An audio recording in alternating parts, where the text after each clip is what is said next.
நேரம் 12:45. இலங்கை ஒலிபரப்பு கூட்டுத்தாபனம் செய்திகள். செய்தி ஆசிரியர் ஸ்ரீ நாகவாணி ராஜா. வாசிப்பவர் நாகபூஷணி. மின்சார சபையை விற்பனை செய்யும் எண்ணம் தமக்கு இல்லை என அமைச்சர் கஞ்சன விஜயசேகர தெரிவிப்பு. நாடு முழுவதும் உள்ள மைதானங்களை ஒரே நிர்வாகத்தின் கீழ் கொண்டு வருவது குறித்து விளையாட்டுத்துறை அமைச்சு கவனம் செலுத்துகிறது. நிலுவையில் இருந்த பல அபிவிருத்தி திட்டங்களை மீண்டும் ஆரம்பிக்க அரசாங்கம் நடவடிக்கை. நாட்டில் வரி வசூல் டிஜிட்டல் மயமாக்கப்பட வேண்டும் என அமைச்சர் கலாநிதி பந்துல குணவர்தன தெரிவிப்பு. அதுரகிரி தேசிய முகாமைத்துவ நிறுவனத்தின் புதிய கல்வி மற்றும் நிர்வாக கட்டடம் ஜனாதிபதியினால் திறக்கப்பட உள்ளது. பலஸ்தீனத்திற்கான உதவிகளை அதிகரிக்க இஸ்ரேல் வடக்கு காசா பகுதியில் புதிய பாதையை திறக்க உள்ளது.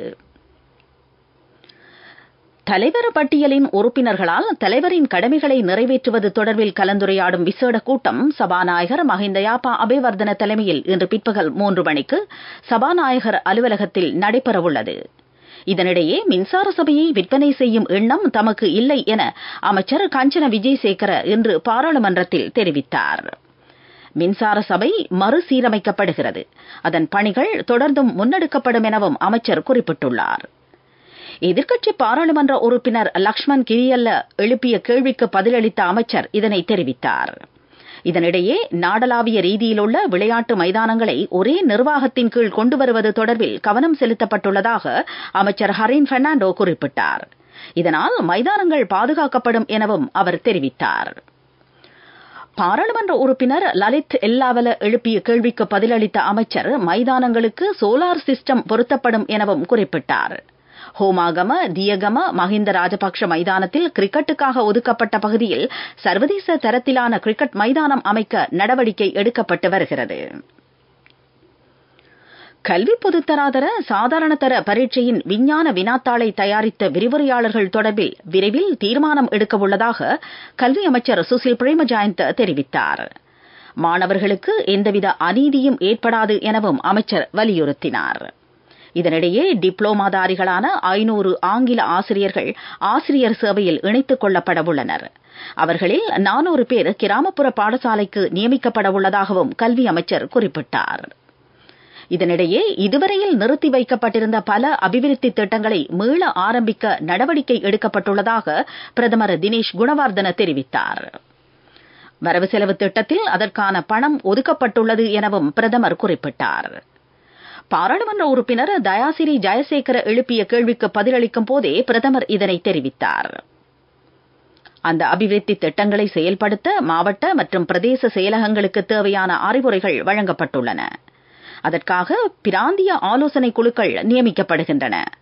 அரசியல் நோக்கத்திற்காக இவை செய்யப்பட மாட்டாது எனவும் பிரதமர் குறிப்பிட்டார். நீங்கள் கேட்டுக்கொண்டிருப்பது இலங்கை ஒலிபரப்பு கூட்டுத்தாபனத்தின் செய்திகள். பீப்பிள்ஸ் டெபிட்டிற்கு கேஷ் வேணாமே.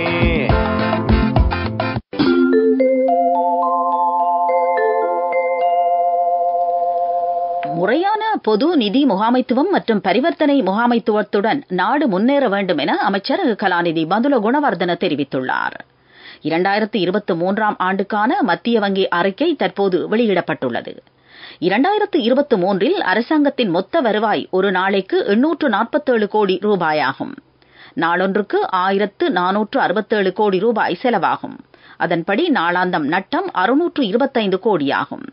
இதுகுறித்து நாட்டில் நிபுணத்துவ மட்ட கலந்துரையாடல் இருக்க வேண்டும். தற்காலிக தீர்வுகளை காண முடியாது என அமைச்சர் வலியுறுத்தினார். நாட்டில் வரி வசூல் டிஜிட்டல் மயமாக்கப்பட வேண்டும். அவ்வாறு செய்தால் தற்போது 3 லட்சம் கோடியாக இருக்கும் அரசின் வருமானத்தை 5 லட்சம் கோடியாக அதிகரிக்கலாம். இதன் மூலம் மக்கள் மீதான வரிச்சுமையை பெருமளவு குறைக்க முடியும். அடுத்த வருடத்திற்குள் இந்த வேலை திட்டத்தின் மூலம் நாடு நல்ல நிலைமைக்கு வரும் எனவும் அமைச்சர் பந்துல குணவர்தன தெரிவித்தார். உலக பாரம்பரிய சின்னமான சிகிரிய மலை உச்சியில் நாய்கள் ஏராளமாக சுற்றித் திரிகின்றன. உள்ளூர் மற்றும் வெளிநாட்டு சுற்றுலா பயணிகள் அடிக்கடி வந்து செல்லும் சிகிரிய மலை மற்றும் அதனை சுற்றியுள்ள தொல்பொருள் பகுதியில் மட்டும் 120க்கும் மேற்பட்ட நாய்கள் காணப்படுவதாக தெரிவிக்கப்படுகிறது. சிகிரியாவை பார்வையிட வரும் சில உள்ளூர் சுற்றுலா பயணிகள் நாய்க்குட்டிகளை கொண்டு வந்து இங்கே கைவிட்டுச் செல்வதால் இப்பிரதேசத்தில் நாய்களின் எண்ணிக்கை அதிகரித்துள்ளதாக தெரிவிக்கப்படுகிறது. எனினும் இந்த நாய்களால் சுற்றுலா பயணிகள் யாரும் பாதிக்கப்படவில்லை என்று மத்திய கலாசார நிதிய அதிகாரிகள் தெரிவித்துள்ளார்கள். மகரகம டாங்கோஃபோர்ட் சந்தியில் இருந்து பன்னிப்பிட்டிய நோக்கி அதிவேகமாக மோட்டார் சைக்கிள்களை பாதுகாப்பற்ற முறையில் ஓட்டிச் சென்ற 14 இளைஞர்கள் மகரகம போலீசாரால் கைது செய்யப்பட்டுள்ளனர். இது ஒரு பந்தய போட்டி என்றும் இணையத்தில் வெளியான செயலி மூலம் அவர்கள் இதில் இணைந்திருப்பதும் ஆரம்ப விசாரணைகளில் இருந்து தெரியவந்துள்ளது. கைது செய்யப்பட்ட 14 இளைஞர்களையும் எதிர்வரும் 15ஆம் தேதி வரை விளக்கமறியலில் வைக்க நுகேகுட நீதவான் நீதிமன்றத்தினால் உத்தரவிடப்பட்டுள்ளது. போட்டியில் பயன்படுத்தப்பட்ட 21 மோட்டார் சைக்கிள்களும் போலீசாரால் கைப்பற்றப்பட்டுள்ளன. பீப்பிள்ஸ் டெபிட்டிற்கு கேஷ் வேணாமே. பீப்பிள்ஸ் பேங்க் டெபிட் கார்டு இருக்கும்போது இப்போ கையில கேஷ் வச்சுக்க தேவையில்லை. எல்லா பேமெண்ட்டுக்கும் ஸ்வைப் பண்ணுங்க, டேப் பண்ணுங்க.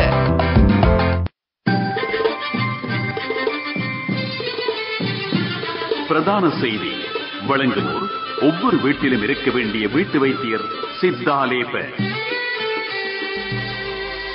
அதுருகிரிய தேசிய முகாமைத்துவ நிர்வாகத்தின் புதிய கல்வி மற்றும் நிர்வாக கட்டடம் ஜனாதிபதி ரணில் விக்ரமசிங்க தலைமையில் நாளை திறந்து வைக்கப்பட உள்ளது. நிகழ்வில் அமைச்சர் மஹிந்த அமரவீர உட்பட அமைச்சர்கள் பலரும் கலந்து கொள்ள உள்ளனர். குறித்த கட்டட நிர்மாணத்திற்கென 550 மில்லியன் ரூபாய் செலவிடப்பட்டுள்ளது. அதற்கு தேவையான தளவாடங்களுக்காக மேலும் 200 மில்லியன் ரூபாய் செலவிடப்பட்டுள்ளது. பெருந்தோட்ட கைத்தொழில் தொடர்பான கல்வி வாய்ப்புகளை வழங்கும் பல்கலைக்கழக கல்வி நிறுவனமாக இது அபிவிருத்தி செய்யப்பட உள்ளது. இது தொடர்பில் பல்கலைக்கழக மானியங்கள் ஆணைக்குழுவுடன் கலந்துரையாடி தேவையான நடவடிக்கைகள் மேற்கொள்ளப்படும் என அமைச்சர் மஹிந்த அமரவீர தெரிவித்துள்ளார்.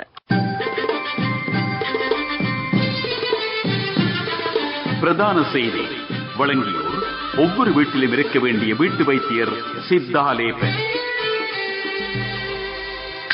உங்கள் கவனத்திற்கு புத்தளம் மாவட்டத்தின் பல பகுதிகளில் உள்ள தென்னை மரங்களில் வெண்ணிற ஈ நோய் தாக்கம் ஏற்பட்டுள்ளது.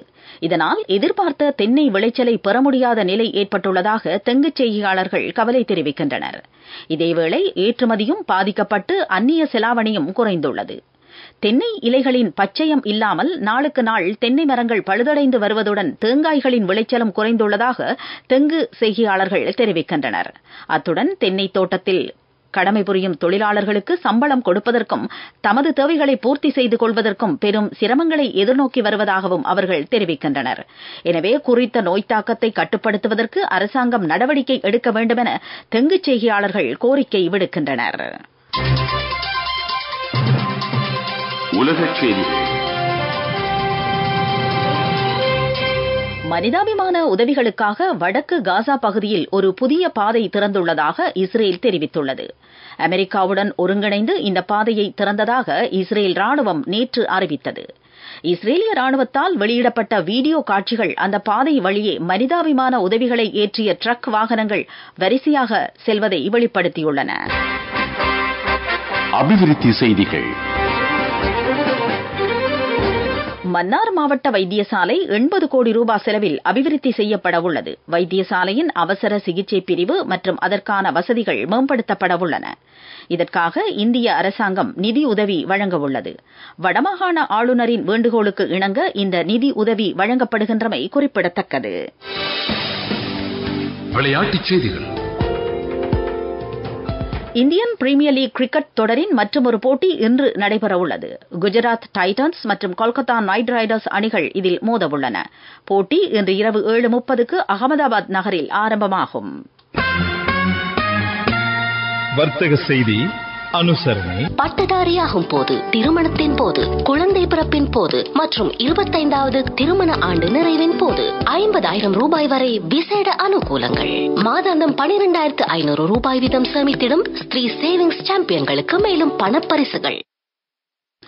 புலம்பெயர் தொழிலாளர்கள் இந்த வருடத்தின் முதல் 4 மாதங்களில் மாத்திரம் $2 பில்லியன் அதிகளவான பணத்தினை சட்ட ரீதியாக வங்கி முறையில் இலங்கைக்கு அனுப்பியுள்ளதாக தொழிலாளர் மற்றும் வெளிநாட்டு வேலைவாய்ப்பு அமைச்சு தெரிவித்துள்ளது. ஏப்ரல் மாதத்தில் மட்டும் புலம்பெயர் தொழிலாளர்கள் சுமார் $543 மில்லியன் இலங்கைக்கு அனுப்பியுள்ளதாக அமைச்சு தெரிவித்துள்ளது. கடந்த ஆண்டின் முதல் 4 மாதங்களுடன் ஒப்பிடுகையில் இது 11.4% வளர்ச்சியாகும்.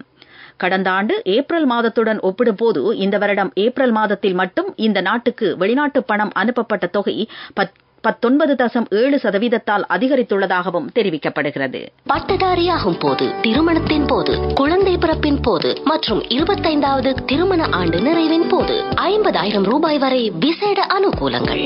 மாதாந்தம் 12,500 ரூபாய் வீதம் சேமித்திடும் ஸ்ரீ சேவிங்ஸ் சாம்பியன்களுக்கு மேலும் பணப்பரிசுகள். பொருளாதார செய்திகள். முதன்முறையாக கிண்ணியா விவசாயிகள் ட்ரோன் தொழில்நுட்பத்தை பயன்படுத்தி தங்களது நெற்பயிர் செய்கைக்கு கிருமி நாசினியை விசிறியுள்ளனர். கிண்ணியா பிரதேச செயலக பகுதிக்கு உட்பட்ட பீங்கான் உடைந்தாறு மற்றும் வன்னியனார்மடு விவசாய நிலங்களுக்கு நேற்று களைக்கொல்லிகளை விசிறியுள்ளதாக இப்பகுதி விவசாய சம்மேளன ஊடக பேச்சாளர் தெரிவித்துள்ளார். பல ஏக்கர் வயல் நிலங்களுக்கு நெற்செய்கையின் போது சிறந்த அறுவடையை இந்த புதிய தொழில்நுட்பத்தினூடாக பெற்றுக்கொள்ள முடியும். காலநிலை அறிக்கை. இலங்கையை அண்மித்த பகுதியில் நிலவும் குறைந்த வளிமண்டல அழுத்தம் காரணமாக எதிர்வரும் சில நாட்களுக்கு மழையுடன் கூடிய வானிலை அதிகரிக்கும் என எதிர்பார்க்கப்படுவதாக வளிமண்டலவியல் திணைக்களம் அறிவித்துள்ளது. நாட்டின் பெரும்பாலான மாகாணங்களில் பிற்பகல் 1 மணிக்கு பின்னர் பல இடங்களில் மழை அல்லது இடியுடன் கூடிய மழை பெய்யக்கூடும்.